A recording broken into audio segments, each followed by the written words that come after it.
these drugs are strong stimulators of antidiuretic hormone. So any psychiatric patient that is more psychiatric than he should be, please, and who receives these drugs, please check the hyponatremia. When vasopressin acts on the collecting duct, it does that because it wants to equilibrate the urine tonicity with the hypertonicity in the interstitium, in the medulla of the kidney. But it's not only that what is important. You have to remind that when we filter the glomerular filtrate, a lot of this filtrate is reabsorbed in the proximal tubule isotonically, so it doesn't change the relation between salt and water. But then when the filtrate goes down into the descending loop of Henle's loop, this is highly permeable to water, so the urine loses water, so the concentration, the tonicity of the urine becomes very high. And indeed, here we go to 1200 milliosmoles. It's the only place in the body where we are very hypertonic compared to the blood. And then the urine comes back in the ascending loop of Henle, and there's something crucial happening. There takes the dilution of the urine place, because there are these famous sodium-potassium 2-chloride pumps, which are pumping the sodium chloride out of the urine, depositing the sodium chloride in the interstitium, not followed by water, because this segment of the tubule is impermeable to water. So you have this water solution with salt, you remove the salt, to remain with the water. So there is what the urine is diluted. So that diluted urine, or where the osmolarity is now around 300 when it comes again in the cortex, further sodium chloride reabsorption takes place here in this distal tubule, and then the urine comes in the collecting duct. And then it depends what will happen, whether there is vasopressin or not. When there is vasopressin, the sodium chloride that has been deposited here in the interstitium and has created this osmolar gradient will act, of course, to attract water, because the vasopressin has opened water channels, not pumps, water channels in the collecting duct. When there is no vasopressin, well, the diluted urine will simply go through the descending loop and will be excreted. It's as simple as that, but it's not that simple. So it's not only dependent whether you can dilute or concentrate your urine of vasopressin. No, if you have no gradient, there may be vasopressin, because there is no gradient to remove the water. Now, one of the most common therapeutic interference with the diuretic system are loop diuretics. Loop diuretics block this sodium chloride potassium pump. So what loop diuretics do, they interfere with the dilution, because the sodium chloride is not removed from the urine. And at the same time, since they block the sodium chloride deposition, they also interfere with the concentration of the urine, are much worse than thiazides. Thiazides are acting here. Thiazides are only acting on the dilution, not on the concentration of the urine. How is vasopressin doing that? Not going into details, but it's now known vasopressin is acting, binding to a receptor, the vasopressin receptor, and once it is bound, it sets into motion a whole chain of complicated intracellular mechanisms leading to the formation of cyclic AMP. And when cyclic AMP is there in the cell, it goes to these structures, which are tubulars and bound by itself by actin filaments. And these structures are having the location of aquaporins. Aquaporins are water channels. And what they do, they move to the luminal side, are incorporated in the luminal membrane of the collecting duct cells, and there they are. They allow only water transport. And that's how vasopressin is acting indirectly to remove water out of the tubular lumen. Now, the classical approach to a patient with hyponatremia is to say, look, if there is always something wrong with the balance or with the ratio between salt and water. So there is always too much water, either absolutely or relatively. So that's why in the classical approach, and there's a slide coming from Dr. Schreier. Slide is certainly, I saw that when I was a young fellow in the States. Bob Schreier was invited in San Antonio, and I showed this slide for the first time. I think, my God, that's it. And it still is it. So hyponatremia, either it is a combination of sodium and water deficit, but the sodium deficit is worse than the water deficit. But there is deficit. But there is, again, the ratio is disturbed, so there is hyponatremia. Or there is too much salt and too much water in the body, but still the amount that is extra in the body of water is higher than the accumulation of the sodium, so there is again hyponatremia. Or there is nothing wrong with the total body sodium, so the patient is apparently euvolemic, but there is too much water, and these are the euvolemic hyponatremias. And this scheme, and you have time to read that later on in your slides, this scheme allows you to very roughly but accurately diagnose the several types of hyponatremia that may occur. The crucial criticism to this system is, and that was what the ERBP came up with, and I think correctly, every time in your correct diagnosis of this approach depends on the accuracy that you have to estimate the circulating volume or the extracellular volume. Is the patient euvolemic? If the patient is full of edema, then it's not difficult to say that there is hypervolemia. If he's completely dehydrated and cannot stand up because the blood pressure falls, then of course he is dehydrated. But the subtle changes in volume are very, very difficult to determine on the bedside. So that is the reason why the ERBP said, this is okay, this is correct, this is absolutely correct, but it all depends. You can make terrible mistakes. Patients can look euvolemic, when in fact they are slightly hypovolemic. And it is not always easy to do that. So they came with an alternative algorithm for the diagnosis of hyponatremia, had been published here in the Journal of Endocrinology, but in NDT and in others. So what they do is, when you see a hyponatremia, you should first of all, and that's correct, exclude hyperglycemia, because that gives you a false hyponatremia. So the reverse is also true. If you have a diabetic patient coming in with a blood glucose of 600, and he has a plasma sodium of 140, that's not good. This patient should have hyponatremia because of the hyperglycemia. So that patient is in fact hypernatremic. So you should always keep this relation between glucose and sodium in mind. And then they go further. Once you have excluded that there is no other osmole in the blood that is affecting your plasma sodium, then they go further and say, is it acute? Are there severe symptoms?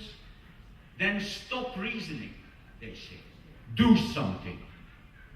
And indeed, a severe and acute hyponatremia needs immediate treatment with hypertonic saline.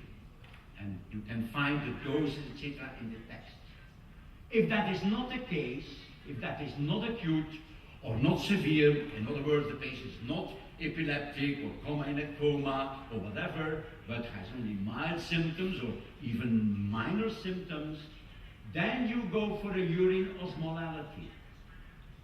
when you have an osmolality that is less than 100, meaning you have a strongly diluted urine, then you should think of primary polydipsia, which is much more frequent than you think. People who really drink a lot. Not only psychiatric patients do that. I'm with some nephrologists who are able to do that. Not only with water that they have polydipsia. Low solute intake, beer potomania, very well known in Belgium. We are a beer country, not a wine country. And then, but if the urine osmolality is more than 100, then go for a urine sodium concentration. Now, how is a beer potomanic coming into hyponatremia? And that's important. In potomania, you have a GFR just like everybody else, and these are just numbers to illustrate that. 160 liters. The distal delivery, the amount of urine that is delivered to the distal tube is 30 liters. A normal diet here in Georgia, in Russia, in Belgium, is not only protein and carbohydrates and salt or whatever it is, or sugars. No, it's also osmolar loads.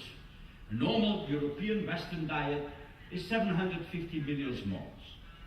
So, if that patient has a perfectly normal kidney function, and he can dilute to 50 milliosmoles, you never can dilute to 0. There's always a little bit of urea in your urine. So, and if he drinks 15 liters, he can, with 15 liters, get rid of his osmoles, because his maximum diuresis is 15 liters, 15 times 50, he may drink 15 liters and still his serum sodium will be normal. But alcoholics and other people may not only drink much, but they follow a diet, spontaneous diet. They don't eat. So they follow a protein or a sodium chloride restriction. They have the same perfect kidney function, but instead of taking 750 milliosmoles, they take in only 300 milliosmoles. And if they drink 15 liters, and they can dilute to 50, they are perfectly normal in the kidneys, well, they need only 6 liters to get rid of these 300. So they may drink 6 liters, but they drink 15 liters, automatically the difference between the 15 and the 6 will be retained. That is the reason why such patients are becoming hyponatremic. And this has been beautifully described in Brussels by Guy Ducot, where he found these clochards running in the street, not running, sleeping in the streets, drinking only alcohol and no eating, no salt or protein. So to continue, the urine sodium concentration, it is more than 30, you should ask or try to find out, does these patients take diuretics or does he suffer from a kidney disease? Yes, no.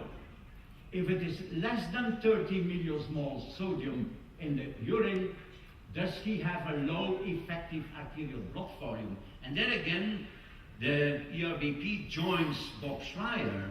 At this moment, you still have to judge whether your patient is hypovolemic, euvolemic, or hypervolemic. You can have a sort. You don't have to take pictures. You can take pictures, but you have a copy of these slides if you want. No? Okay.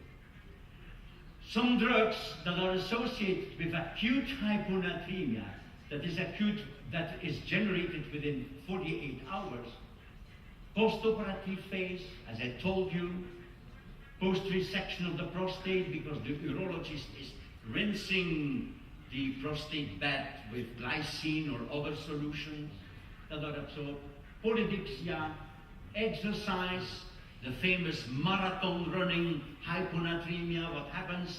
These people run 42 kilometers and drink only hypotonic fluids, while of course, because of the physical exercise, they have high vasopressin levels, and you give them hypotonic fluids, so they go into hyponatremia. Thiazides, a very well-known cause of hyponatremia. I don't know how civilized you are here in Georgia that you have ecstasy, but during parties, dancing the whole night, as Mikola did yesterday, I thought the moment he was taking ecstasy, but he didn't. He doesn't need that. But if you are dancing the whole night and sweating, and you take ecstasy to be excited, ecstasy is an important stimulator of vasopressin. So these girls mostly girls, may be arriving on Sunday morning in the emergency room with an acute hyponatremia. Colonoscopy preparations, cyclophosphamide, particularly if you injected IV, oxytocin, which is sometimes used to induce labor, recently started desmopressin therapy in diabetic insipidus, and teripressin, for example, in hepatorenal syndrome. So always think of drugs that are causing hyponatremia. So what should be your evaluation in history and physical? SSRIs are the most common contemporary cause, so the antidepressive drugs, you should always exclude them first.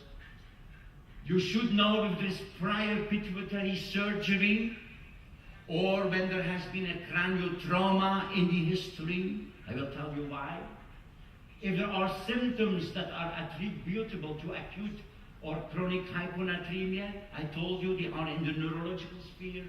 If there are symptoms suggestive of a cause like diarrhea for hypovolemic hyponatremia, try to find out how long the symptoms are taken and have the duration of them, and then in your examination, is the patient hypovolemic, is he hypervolemic, a classical physical examination.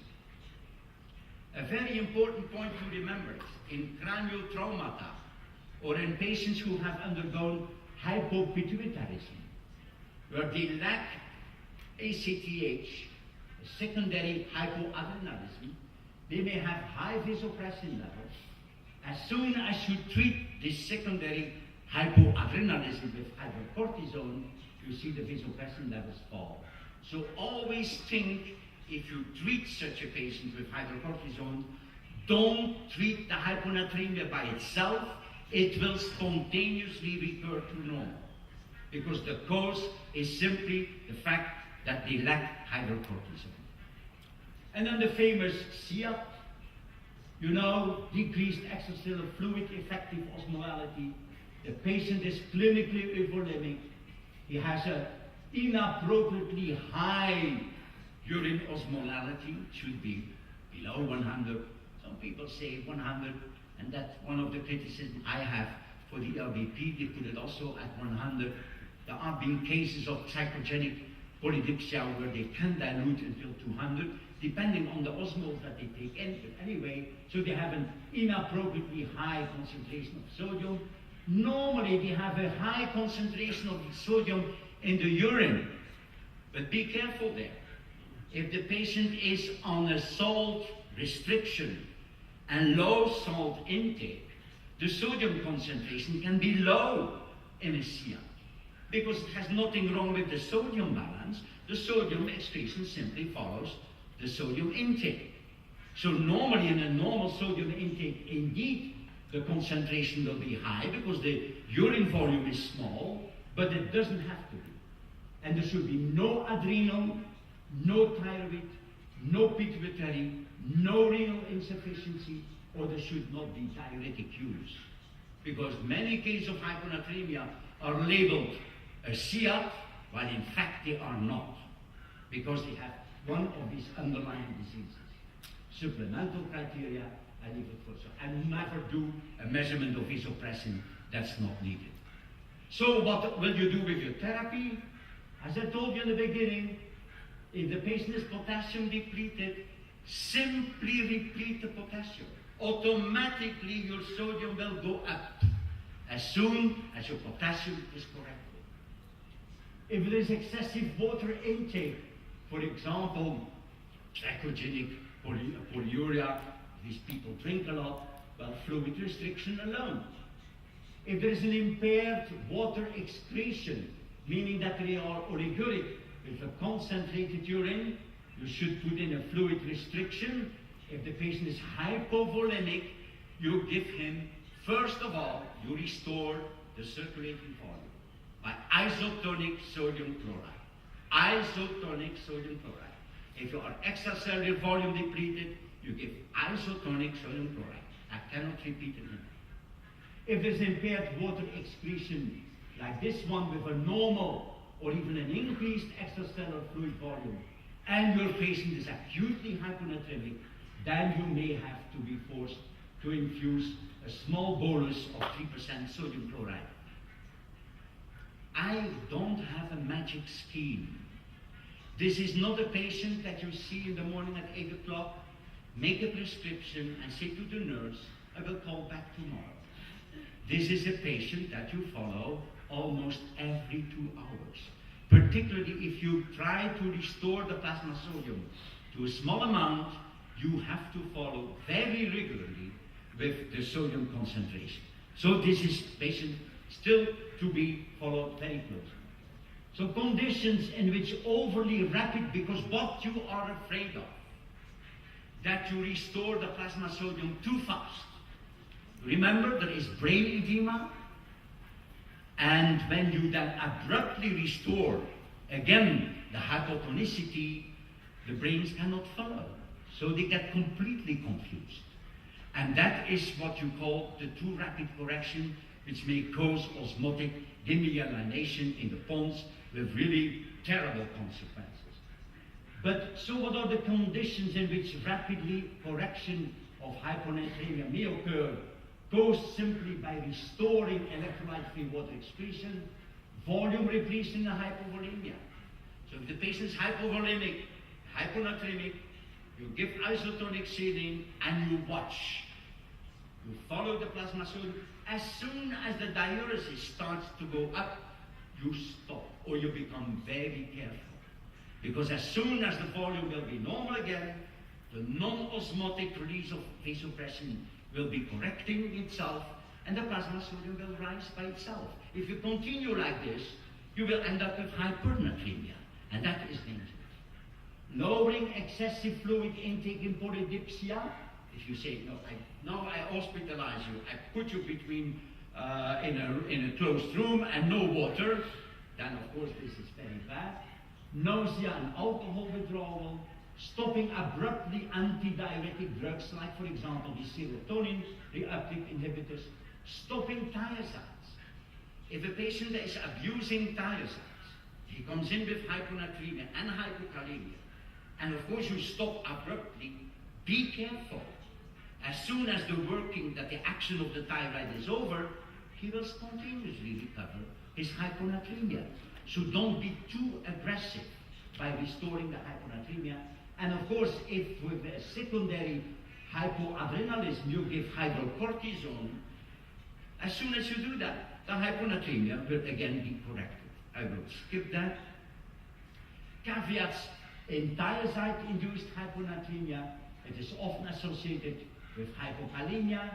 Correction of hypokalemia is associated with a predictable increase in serum sodium levels. So you should not forget that. What is the therapy? Well, the therapy for hypotonic hyponatremia requires the balancing the risks of the hypotonicity, because that's what you want to treat, against the risks of therapy. As I told you, if it goes too fast, you create problems by itself. So go slowly. Most of the time go slowly, except in a very rare, extreme, dangerous, acute, serious hyponatremia where you have to act immediately. The presence of symptoms and their severity largely determines the pace, the speed of the correction that should be sufficient to reverse the manifestations of hypotonicity, but not so rapid as to risk the famous osmotic demyelination syndrome, which actually may cause permanent brain damage. The increases in serum sodium, and that is a thing that you should teach your fellows. Never treat the sodium correction immediately within 24 hours to a normal plasma sodium. Go slowly. In 24 hours, it is sufficient to increase by 5 millimoles the sodium. He comes in with 115. With stupor or convulsions, you treat it to 120, the convulsions stop, and then pause a moment. Please take your time then. Once he is out of the danger, you have the time to further reasoning. Of course, you should then continue, but not once you have increased by 5 millimoles approximately is more than enough. They are sufficient to overcome the complications of cerebral edema caused by hyponatremia. So don't do it by more than 8 milliequivalents per liter correction for 24 hours. Most of the time, 4 to 6 milliequivalent sodium rise per 24 hours is more than enough. If the symptoms are severe, then you may go for 1 millimole per hour for 2 to 4 hours, and then you check again. The danger, the complications of overtreatment are at least as dangerous as the symptoms caused by the hyponatremia. So in the initial phase, you monitor your plasma sodium every 2 to 4 hours, later on to 6 to 8 hours, and then later on every 12 to 24 hours. This is not a patient that you leave alone. This is a patient that needs careful follow-up. What to do with asymptomatic hyponatremia? You can switch the two following ones. What to do with asymptomatic hyponatremia? Well, first of all, are they asymptomatic? And that is the study that was done in Brussels already some years ago by DAY2 and his team. What they did, they presenting patients to the emergency room in the Erasmus Hospital in Brussels, all with hyponatremia. 151 patients with a serum sodium between 115 to 132. 10 had seizures, 6 with psychotic polydipsia, 2 with non-epilepsy, 19 with acute water intoxication, and 122 patients had asymptomatic hyponatremia with a mean sodium of 125. They were all normally neurologically and a mini mental status. What they found was, in these 122 so-called asymptomatic patients, 21.3% had repeated fallings. Some of them falls with fractures of the hip. They're mostly elderly people. So the odds ratio for falls in these asymptomatic patients was 9.45. And when you adjusted for other reasons, it increased to 67. So there is clearly a relation between in this asymptomatic chronic hyponatremia with falls. The quality of life in the asymptomatic hyponatremia was followed in the famous SOUL trial. SOUL trial is a trial where they were given an anti-vasopressin drug tolvaptan. So these were outpatients with mild asymptomatic hyponatremia. They did a mental component examination, looking for vitality, social functioning, emotionally, etc., etc. So they were so-called healthy hyponatremic, mildly hyponatremic, but all of these patients had disturbances in this. So it's asymptomatic doesn't mean that they are really asymptomatic. So what is the treatment? Acute hyponatremia, prompt correction may avoid morbidity. Chronic symptomatic hyponatremia, a limited correction may avoid iatrogenic neurologic injury. You may be in jail, at least in Belgium, if you provoke mental disturbances or neurologic syndromes by missing and overcorrecting a hyponatremia. It is really a failure of medicine. Mild asymptomatic hyponatremia, sustained correction may avoid falls, particularly in elderly, and accidents, and may improve the quality of life. My last slide is then an algorithm, and you will see a couple of question marks. I put these question marks there because I knew that Professor Van Biesen was in the audience. Because the ERBP are strongly opposed to tolvaptan, which is a vasopressin antagonist, for many reasons. The first thing is that they are very expensive. What is tolvaptan? By the way, I don't know if it is available in your country. It's very expensive. It's a vasopressin antagonist. So it's logical, if there is too much vasopressin, that you block the action on the kidney. But there are problems with that. So, in severe symptoms, active therapy with 100 cc, 3% saline over 1 to 2 hours, and then you stop, and you wait what happens. Immediate treatment. And you monitor the response. In moderate symptoms, you do active therapy should be strongly considered. If there are nausea, confusion, you may try one bolus or a slow infusion over 1 hour with hypertonic saline. And if you're very rich and you're lazy and you can afford it and you have tolvaptan, you should be careful because tolvaptan may also overcorrect your hyponatremia. You could prescribe. But for the time being, we don't use that. If there are mild symptoms, fluid restriction alone. I told you, it's very easy to say you should not drink to a patient who is thirsty. And that's the major problem. Many of these patients are thirsty and cannot follow fluid restriction. And that is one of the arguments of the company, Otsuka, that produces tolvaptan, say, but look what you say there, Europeans. You say fluid restriction, no tolvaptan. That's very easy to say. But our patients are thirsty, and with tolvaptan, they may drink, they must drink. So their quality of life is much better. The experts in Europe did not accept that, and they did not advise tolvaptan. So you should rule out or address correctable factors, and then you have to assess the need for chronic therapy. So I hope that some of the points that I illustrated were useful to you, and that was where I would stop with this discussion on hyponatremia. Thank you very much for your attention. I think we don't have time for questions, but because I exceeded my time.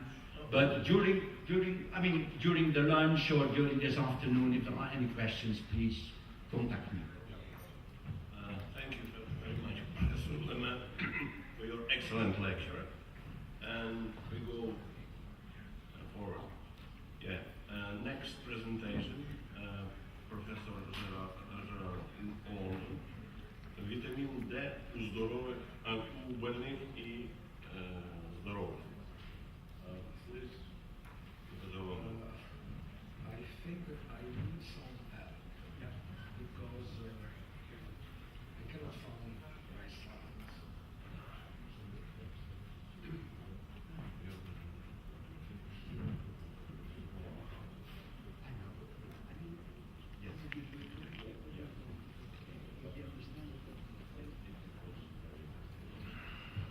Good morning.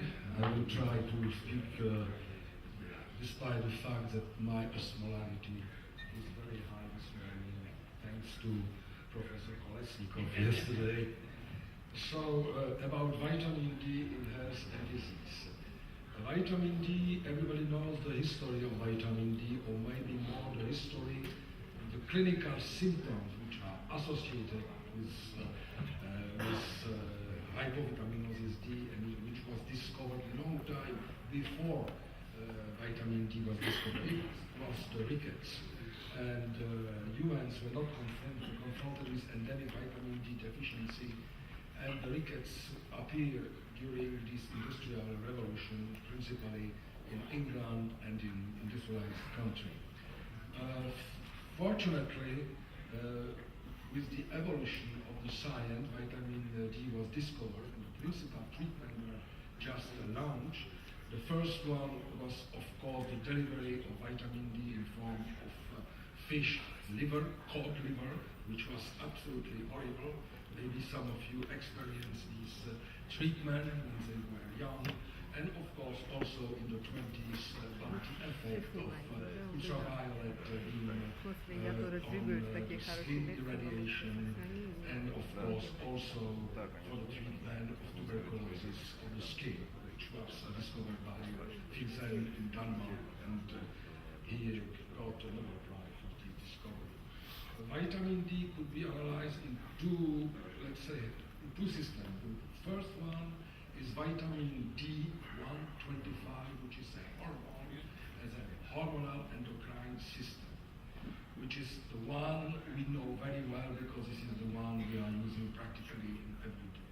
The source of the origin of vitamin D has two origins. The principal one is, of course, from 7-dehydrocholesterol in the skin with irradiation with specific length of EVP, which is 380 lengths. Irradiation, and of course you have a source for this irradiation. Irradiation is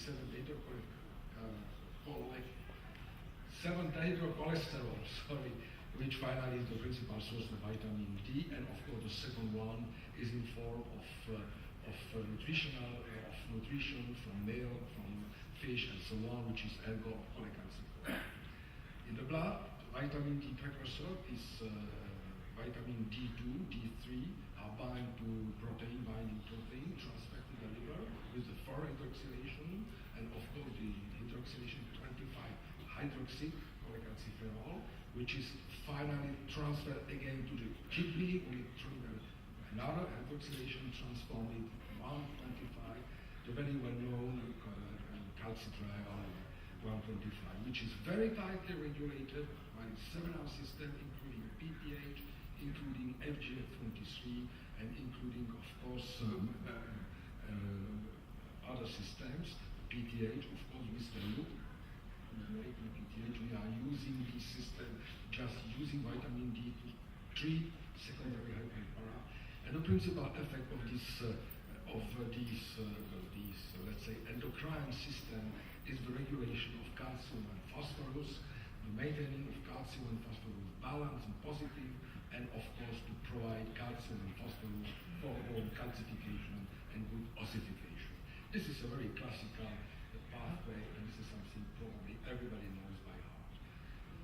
We know today that vitamin D has many other active vitamin D has many other effects, principally autocrine, paracrine, but also endocrines.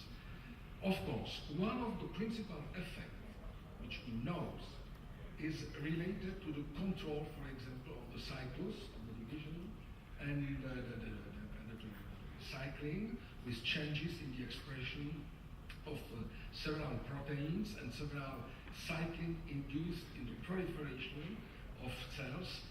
And this is the reason why we have many arguments to say that vitamin D is also implicated in the control of several forms of cancer. Another very active action of 25-hydroxy, it's a paracrine action, is on the control of immunology in man. And one of the best examples, this is an autocrine and paracrine function, which is directly related to the action of 25-hydroxycholic acid, which is in macrophages, transformed in 125 and control very, very actively the expression, for example, of one protein, antimicrobial protein, which is cathelicidin.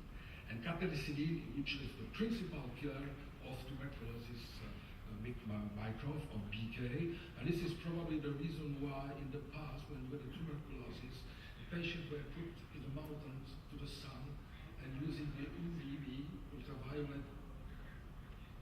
light, just maybe to help to cure tuberculosis by this action on cathelicidin, production of cathelicidin. We also know that 125 at the level of the kidney is able to control the activity of renin-angiotensin system, and I will show you some slides which concern this action. We also know that activation of B and T lymphocytes plays a very important role and is also controlled in endocrine, paracrine, and autocrine fashion by vitamin D, and also it has a very pronounced action on the control of proliferation and function of beta cells in the pancreas and has anti-diabetic action. So this is something we know. And of course, we also know that vitamin D has two actions. One is endocrine through the presence of nuclear receptors. The action is finally, before this action, before the activation of vitamin D receptors, you need a dimerization. Vitamin D is just dimerization with retinoid X receptor, and the two are retinoid X receptor is heterodimer, it finally binds to vitamin D receptive element and induces the symptom. A lot of gene activation. There is another action, which is a non-genomic action, which is a direct action on not on the nucleus, but a direct action on the cells and intracellular and activating intracellular second messenger systems. So vitamin D is able to up and down regulate a lot of proteins. We are all very well known. Upregulation concerns many proteins which are implicated in the bone remodeling and in the calcium and phosphate control. They are just lit here. And of course, downregulate other factors, for example, like CPFA1, RAMS2, BMP2, which are activators, for example, of Wnt pathway and calcification. They don't regulate also interleukin, TNF, and many other factors.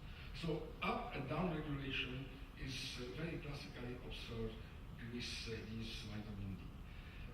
This is just a slide, a rapid overview of vitamin D receptor-mediated endocrine action of 125, which is the hormone, a real hormone, on arterial wall and cardiac cells. So, of course, it activates these endothelial cells. It's very important for a good endothelial function, for a smooth muscle function, for cardiomyocyte function. This is almost all these functions were illustrated by experimental study, not in man, but in the experimental study we have a lot of data which could just focus on this action, and of course control of dendritic cell function, T cells, macrophages, as I already said. So these are many paracrine, autocrine, and endocrine functions of 125 irreversible calciferol. Very well. It works just very rapidly. This is once again the dimerization with retinoid X receptor, binding on the vitamin D receptor, and of course with the help of many cofactors which are very different in a different organ. Vitamin D receptor receptive element is present in almost all cells, but the expression of these different proteins depend on the role of co-regulator with these dimers. So this is just. Now, how about vitamin D and renin? This is a very nice study published a few years ago by Lee in the Journal of Clinical Investigation, and the model is mice knockout for vitamin D receptor. And if you look what happens with the expression of renin and messenger RNA in this knockout mice, if you knock out vitamin D receptor, they are unable to process vitamin D. They don't respond. You have immediately an increase in the production of renin and an increase in the production of angiotensin II. So this is very well documented, and this was already used in some clinical studies, unfortunately not randomized, just to see if the supplementation of vitamin D is able to control blood pressure. And the answer is positive, but it's not a randomized control study, so it's not necessary. Activation of renin-angiotensin system in diabetic mice, the same. If you knock out in diabetic mice vitamin D receptor, once again, and you produce diabetes, of course, with streptozotocin. If you have vitamin D receptor active or inactive, the production of renin, the response is very different. Of course, in both cases, you have high increase in the renin production and renin activity, and the same is true with angiotensin and AT1 receptor. So this is just another illustration of the action of vitamin D in the control of this hormonal system, which is renin, angiotensin, aldosterone. And of course, we know also that it's able to control the reaction and inflammatory reaction by the control of dendritic cells and macrophages, and with the production of fibrosis, not only the high production of renin, high production of angiotensin, high production of aldosterone, but also it's accompanied with a high production of fibronectin and fibrosis. So this is just another illustration of the role of vitamin D in the control of this system. In the heart, while we have a lot of experimental data which are able to illustrate the role of vitamin D in the control of hypertrophy of the heart and myocytes. This is in the right type and in the vitamin D KO. Once again, in the knockout, what you observe is a high hypertrophy with a rarefaction of the capillary system, which is a normal consequence of hypertrophy. But more specifically, again, like what we observe in the kidney, high production of fibrosis and fibrosis of the heart. So this is a good experimental evidence of the action of vitamin D receptors on the heart. And if you analyze the heart function with and without vitamin D, of course, if you use just medical, you have a normal contraction, a very poor contraction of echocardiography. If you use paracalcitrol GT-traps, which is analog to 125, you will increase, of course, the inotropic state of the heart, and you will obtain, of course, much higher and much before contractions. So this is another experimental evidence of the association between vitamin D 125 or its analog with the cardiac function. The same could be observed with the production of renatriated peptide. Once again, if you supplement with vitamin D, rats again, so if you induce, of course, heart failure, the production of vitamin D of BNP is much lower if the presence of vitamin D. So it controls also the expression of protein BNP. Endothelial function. We have a very nice study in animals, still in animals, who very clearly indicate that vitamin D, in this case vitamin D3, not even 125, is able to normalize endothelial function. This is experiment done in spontaneously hypertensive rats. And like in all hypertension and hypertensive animals, you have a decrease in relaxation with acetylcholine. But if you supplement these rats with vitamin D, you normalize completely the effect of acetylcholine. So endothelial dysfunction, we have many experimental studies clearly indicating that vitamin D, at least in animals, is absolutely essential for a good control of function. Now in man, what we know that vitamin D changes cyclically during the year, because the principal source, of course, is ultraviolet exposure of the skin to UVB, and of course this is the reason why when you measure vitamin D and the reserve of vitamin D, which is 25 hydroxycholesterol in these days, it fluctuates during the year. Of course, during the winter is lower, during the summer is much higher. And in parallel, we have many epidemiological and ecological data which indicates that some diseases follow exactly the same rhythm. Higher exposure to the winter, lower exposure to the summer, during the summer. In man, while we have indirect data indicating that vitamin D deficiency could be associated, not caused, rickets is a cause, but could be associated with vitamin D depletion. And of course, it could be related to many factors, sunscreen, of course, latitude. If you are close to the equator, you have more vitamin D, more exposure to sun. If you are close to the North Pole, of course, the vitamin D currency is much more frequent. But it could be also related to the overuse of sunscreen, to some medication, of course, and diseases like malabsorption of vitamin D. And it's associated with many diseases which are just listed here. Certainly true with osteoporosis and osteomalacia, rickets in general, maybe in men, maybe with other diseases. And for this we don't have direct proofs, but we have some epidemiological proof and some so-called ecological. This is just what happens in you and me when you are lying on the beach and when you are using to protect ourselves from sun by sunstroke. This is an experiment which is very easily to be done. It's the effect of a single minimal erythema dose with UVBs on the skin and the production of 25 hydrogen. And this is what happens normally in you and me, at least in young people. But now if you are lying on the beach and using these screens, this is exactly what happens. You limit completely the production of vitamin D. And this is something which you have to take in mind, that to protect the skin against too high exposure is good, but don't overuse this sunscreen because you will be vitamin D dependent. Another problem is the production of vitamin D in the elderly. Like me, for example. The problem is that in the elderly, with the same UVB exposure, this is in the young people and this is in the elderly people. And in elderly people, the vitamin D count is very frequently observed, and probably we need to supplement not only young children with vitamin D, but probably also elderly people.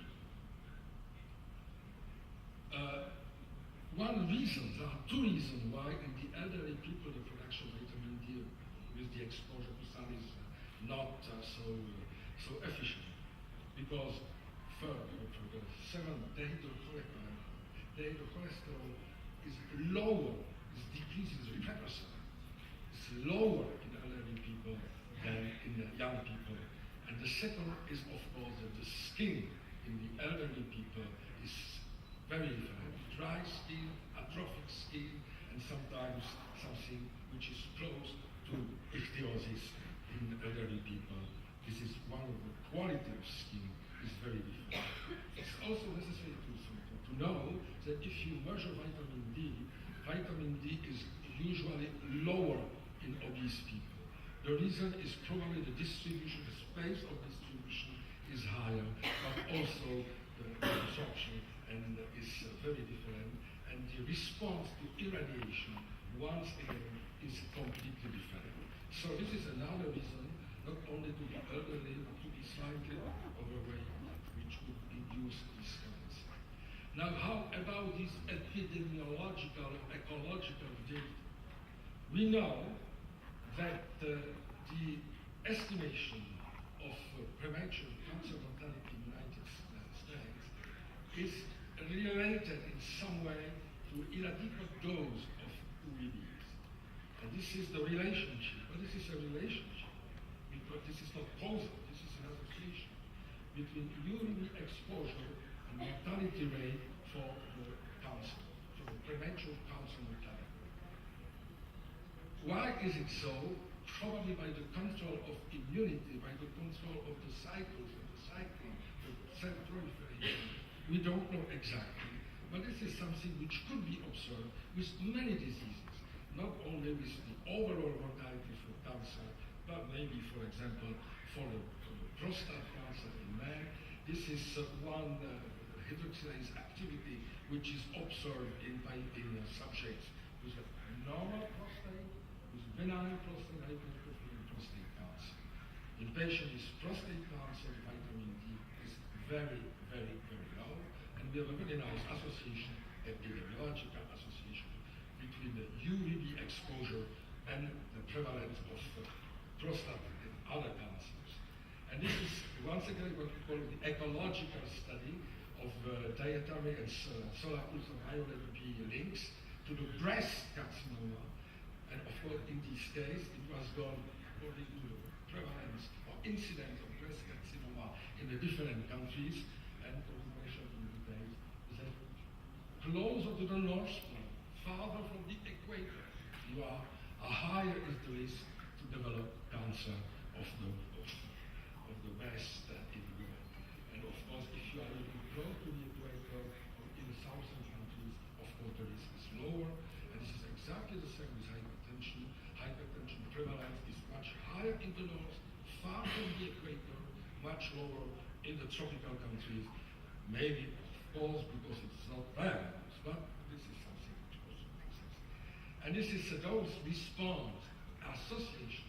It's not causal, it is an association between circulating 25 hydroxy vitamin D and the risk of cardiovascular diseases in 16 independent studies.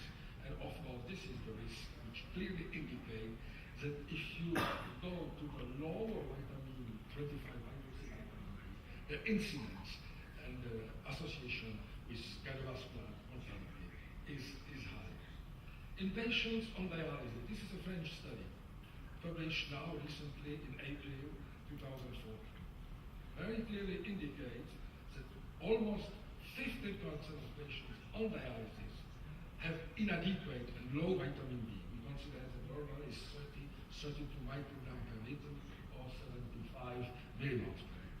So this is very typically observed. In France, was observed in the United States, in Canada, and in many other studies. So in our patients, for many reasons, they are depleted, they are vitamin D insufficient. And we know from this Carmine-Zoccali study that there is a good association, once again, association, between the survival in these patients and the progression of kidney disease according to vitamin 25, hydroxy, global version 125, which is the measure of the circulating of the reserve.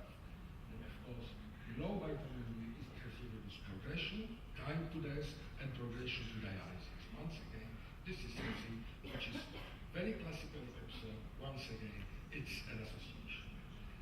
This low vitamin D patient on dialysis is not related to the low dehydrocholesterol, the precursor. It is the same in the skin of young patients. So this is not the reason why they have low vitamin D. They have low vitamin D because of malnutrition, because of regime of dietary, but also because they are unable to respond normally to irradiation, UVB. This is defective photoproduction, like in all patients. In young patients on dialysis, this is exactly the same fact, like in elderly patients in the normal population. And if you look at the production of cholecalciferol in normal and anemic humans, after 1 millimole every time a dose of UVB, this is what happens in our patients. Why is it so? Look at the skin of your patient. You will see that they are itching, they have dry skin, they have an atrophic skin. They have a skin like old subject, close to idiopathic ichthyosis, which is also characterized by vitamin D deficiency. And this is one of the reasons, not only because they don't eat, but one of the reasons is that they are unable to produce vitamin D in the normal patients. How about the color of the skin? You will tell me this is the relationship in US between normal and uremic patients and in black population. And of course, in black population, it's much lower, like in uremic, like in a normal condition, but it's compensated by a very different vitamin D binding protein. And if you analyze the free 25, not only 25, which is bound to the protein, it's normal, because the binding capacity in black people is lower and the unbinded, the 25, normal free one, is almost lower. Some example about association observed in patients on dialysis with, for example, arterial dysfunction. This is a paper published many years ago which just showed the relationship, association between the stiffness of the aorta and 125 and 25 or this sensitivity. In the presence of currency, you get a stiffer artery, and of course, if you analyze the same way, the flow-mediated dilation and the endothelial function of these subjects, low vitamin D, 125, 25, is associated with a poor endothelial function. This is an association, but recently Carmine-Zoccali published a very nice paper with supplementation of paracalcitonin, hypertensive patients. They were able to improve dramatically endothelial function. The paper is published, or will be published very recently. This is in the general population, the same relationship between cholesterol velocity and flow mediated dilation and vitamin D.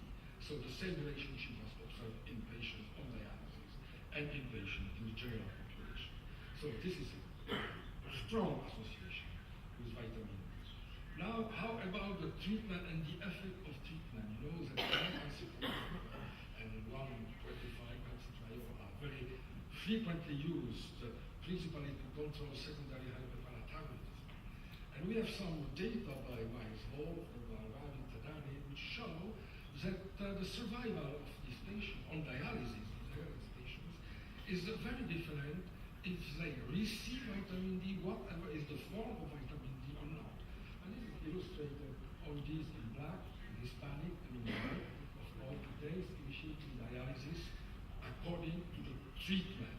And of course, when they are treated, they achieve, they postpone exactly what Darwin has already shown, they postpone the time to initiation of dialysis and the survival. That ends with the supplementation of vitamin D. This is another study by Tank and Ravi Tadani, active vitamin D, what they call active, 125 or paracalcitol or these active compounds. This is usually used, and this is the survival cardiovascular mortality and all-cause mortality according to supplementation, intravenous in this case, or not. And of course, those who receive paracalcitol or who receive 125 have a much better survival, lower mortality, lower cardiovascular mortality. But this is an observation. This is not a randomized control study. So once again, take these results very critically. And this effect of supplementation on survival and mortality is absolutely independent of all other parameters linked to calcium and phosphate metabolism. It doesn't change with calcium in time, with PTH in time, and phosphorus in time. So this means that this is a direct action of vitamin D supplementation, not something related, for example, to a better control of PTH like other studies show. Now, these are the compounds which are used today. The vitamin D3, calcidiol, calcitriol, and the new compounds like doxycalciferol, paracalcitol, which are used not only because they are more expensive, but because they are supposed to have some beneficial effects. I personally am not so convinced, but this is the reason why the second and third generation compounds are used. The main factors which are implicated in this vitamin D receptor activation is the level of expression, density of the activator, the affinity of the receptor and the quality of the vitamin D provided. And the objective of the new vitamin D analogs, which are now on the market, is to maintain the effect of 125. This is the minimum requirement and on the gene expression, but to reduce some adverse effects which are associated with overuse of vitamin D, which means hypercalcemia, hyperphosphatemia, and maybe many others, and possibility of extensive calcification. And they are using these paracalcitol principally because the argument is that the number of hypercalcemic episodes is lower with paracalcitol for the same and even better control of parathyroid. Because you know the principal therapeutical implication is not to treat rickets in our patient in dialysis, but to control PTH. And paracalcitol, at least in many of these studies, shows that it's less hypercalcemic and of course control